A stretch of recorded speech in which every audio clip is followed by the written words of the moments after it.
Ang kwento ng ating pambansang bayaning si Dr. Jose Portasio Rizal Mercado y Alonso Realonda ay nagsimula sa isang makulay at malawak na angkan. Isang tela na hinabi mula sa iba't ibang lahi, Tsino, Espanyol, Malay at maging Negrito.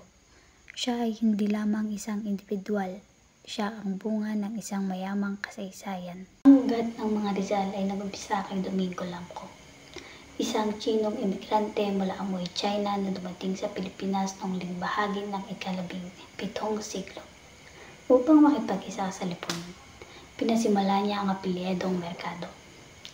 Naasawa niya si Inés de la Rosa, isang mestisang Tsino, at nagkaroon sila ng anak na si Francisco Mercado, ama ni Jose Rizal, na naging isa sa pinakamayamang tao sa Binan, Laguna. Ang mga magulang ni Rizal ang nagtayo ng pundasyon ng kanyang kinabukasan. Ang ama ni Dr. Jose Rizal na si Francisco Ingracio Mercado na nabuhay noong 1818 at namatay noong 1898 ay isang edukadong magsasaka at nangungupahan sa mga praileng Dominikano. Siya ang matapang na gumamit ng apelyedong Rizal, isang apelyedong nagtatak ng kapalaran. Ngunit ang pinakamalaking impluwensya sa kanyang pagkatao ay ang kanyang ina, si Teodora Alonso Realonda, na nabuhay noong 1826 at namatay noong 1911. Mula sa isang mayamang pamilya, siya ay kilala sa kanyang pampihirang talino, pagkahilig sa literatura at husay sa matematika. Si Teodora ang nagturo kay Jose ng pagmamahal sa edukasyon at sa bayan. Ang pamilya ni Rizal ay nasa middle class. Meron silang sariling sinasakahang tubo.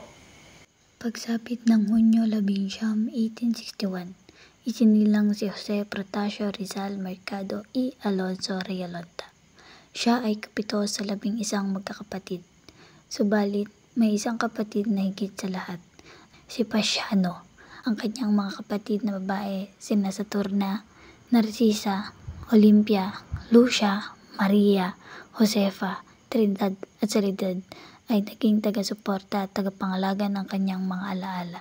Sa kanyang maikling buhay, nagmahal siya ng marami, mula sa puppy love kay Segunda Katigbak at ang lihim na pagsulat gamit ang invisible ink kay Leonor Valenzuela, hanggang sa kanyang tinaguriang true love, ang pinsan niyang si Leonor Rivera, na nauwi sa mapait na hiwalayan.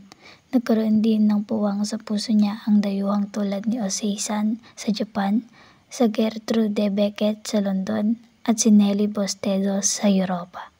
Ngunit ang huling yugto ng kanyang buhay ay pinuno ni Josephine Bracken.